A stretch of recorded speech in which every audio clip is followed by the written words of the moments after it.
there you are. I was afraid you had forgotten me. As I toil away here, keeping the sanctuary in perfect condition, the dusting, the scrubbing, and keeping the organ in tune. Yes, here I am at the sanctuary organ. It is a magnificent instrument, and no little child has expressed any interest in it whatsoever and what it is capable of. Not one question.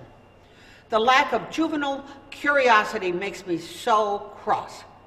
So we will tour the organ for their betterment.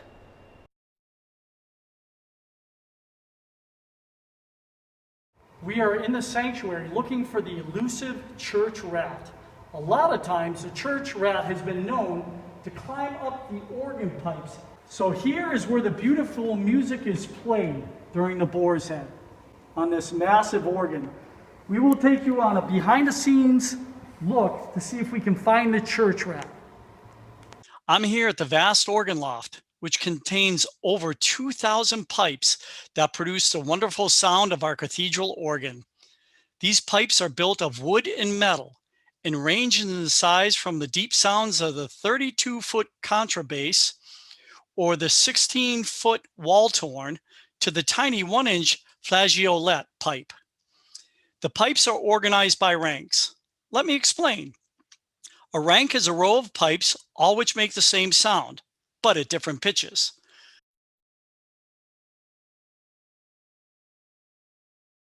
Here we are, about to take a tour of the organ chamber and where we drop the snow from. My name is Steve. Most of you guys probably know me. Been here for a long time. I think I've been in the program since 1989 or so, but either way, me and my buddy Nate, who you might see in a minute, we dropped the snow from the top of the church during Blow, Blow, Blow, and we're going to go take a tour.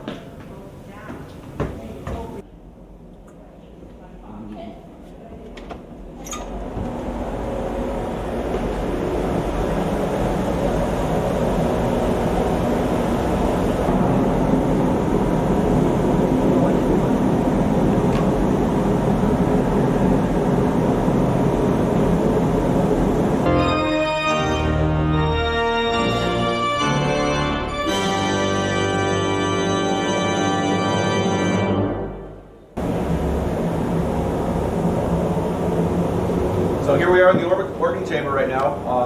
This is Nate. We sneak through here during Grand Choir Dialogue, which most of you know as Jagoo, or Gig Out as Becky calls it. We sneak up here and we listen to the piece inside the organ because it's pretty incredible. But this is the organ chamber. This is where all the magic happens. We go basically right on through here and up to where the snow drops.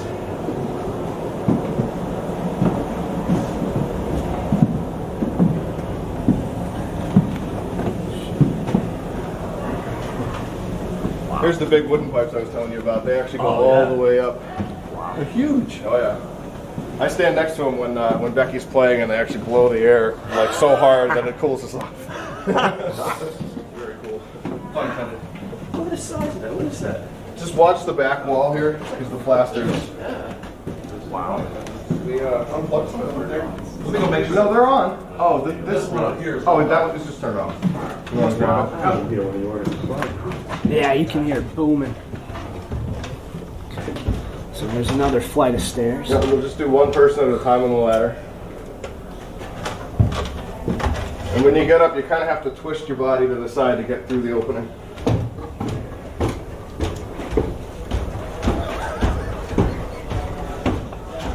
Here we go.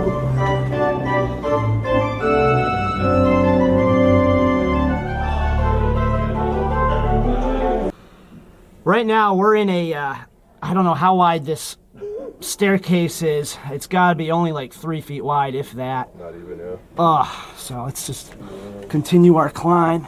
All right, yep. So just watch the obstructions so you don't get stabbed. All right. One person on the ladder at a time. Yeah, one right down along that rail. Right there? Yep. Oh, I see it.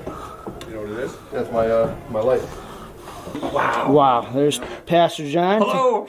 That's amazing. There's Nate. So that's about the amount of weight I want to put on that right there. Oh, okay.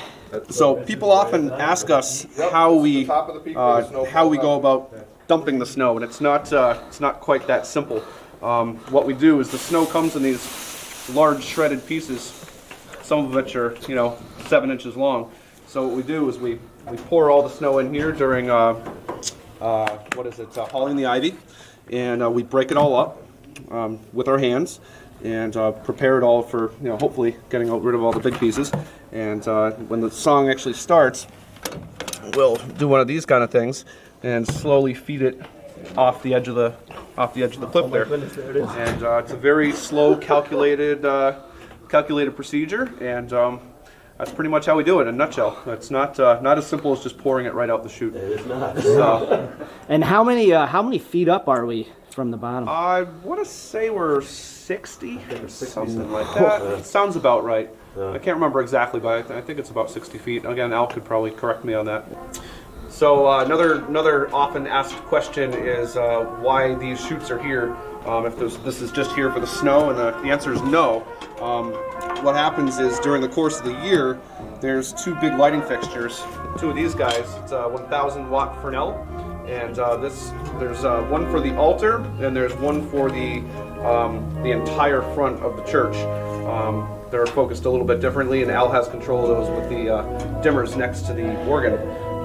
So what we do is we build this cardboard structure in here for the purposes of the snow, and we remove it every year. In fact, Nate and I were talking about this year. We think this cardboard is probably 11 or 12 years old.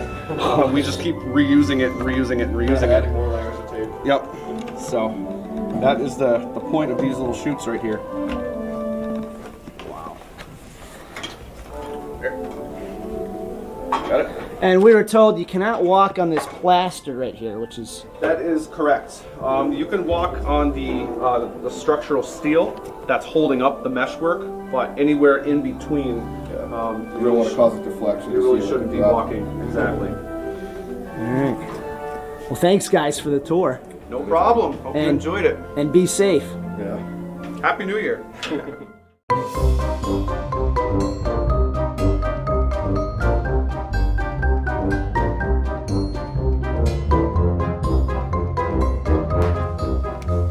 Evidence the rat was here.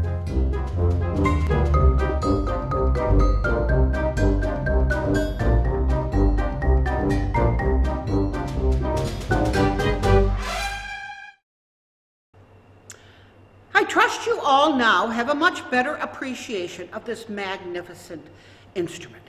Oh, let's get on with our questions. Oh, let's see. And this is from Will, the sheriff's son. Why are you so strict about children's behavior in the Boar's Head Festival? Oh, what a silly question. Ask your father, for heaven's sakes. My husband, Lord Asbury, has many conflicts with the sheriff, especially in the Christmas season, when Asbury is prone to forgive thieves and such riffraff. But please allow me to uplift the sheriff's wonderful qualities. He maintains exquisite discipline in the cathedral, keeping all under control and ridding the cathedral of thieves and rats.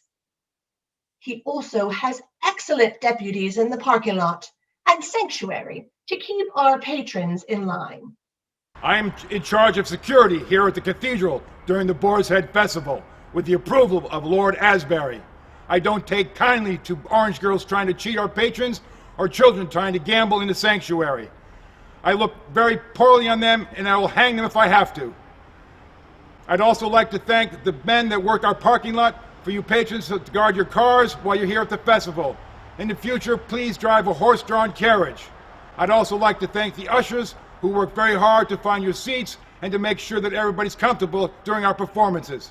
Enjoy yourselves next year. Thank you.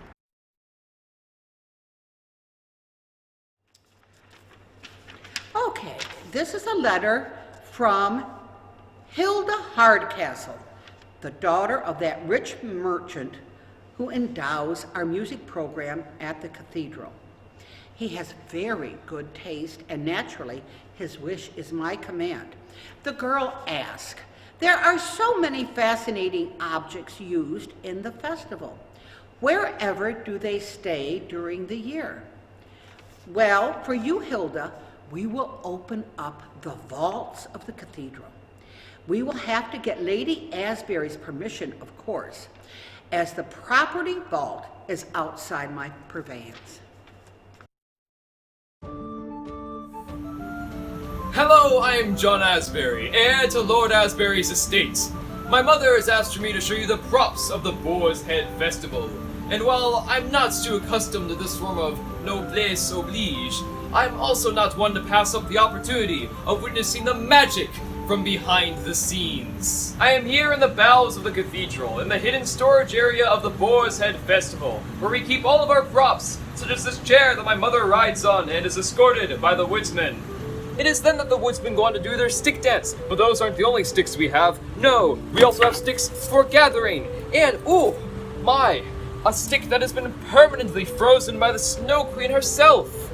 And hark, what have we here? 3 sacred containers carried by the 3 kings in the Boar's Head Festival, relics of our church and normally kept in the crypt of the cathedral. This incredibly valuable vessel was constructed from bomb casings used in the most recent Korean War in the Far East. And it is filled with gold! This brass relic was in fact smuggled from the far eastern kingdom of Turkestan by a young navy officer who went by the name of Stefan. It is filled with frankincense and covered in spit. This incredibly valuable Indian box was created out of imitation sandalwood, and it contains the most valuable gift of the 3 wise men. And this magnificent specimen is the head of a boar which my father killed on a treacherous hunt in Wales. He was cornered by the evil boar, and only weapon was a copy of his graduate thesis from college. He thrust it down the beastie's throat, and thus we learn the power of good over evil. His achievement exemplifies life over death, an important symbol of the power of human courage in this time of the plague. At least, that was Dad's story. And who am I to disapprove? And lastly, I introduce you to this beautiful candle, an important medieval relic of our cathedral. When the little sprite skips down the aisle and brings the light of the lantern, she also brings the light of Christ into our world. The moment is truly wonderful. Oh, and my father's sword, his favorite for knighting. Oh, and it's still sharp. Of course, there are dozens upon dozens of props used in the show, so be on the lookout. Have yourself a block of moldy cheese and a very happy Boar's Head Festival.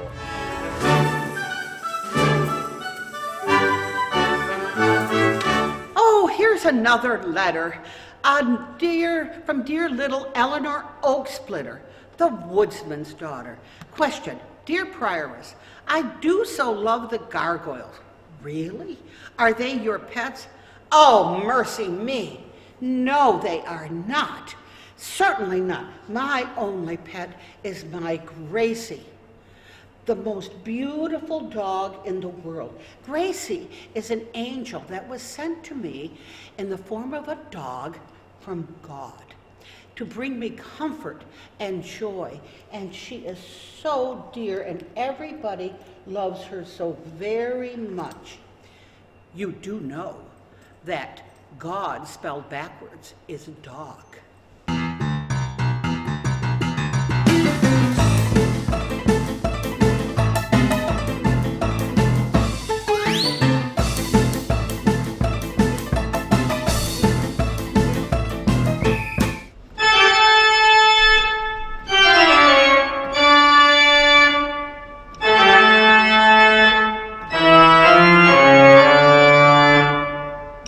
That'll teach 'em, and don't let me catch you again.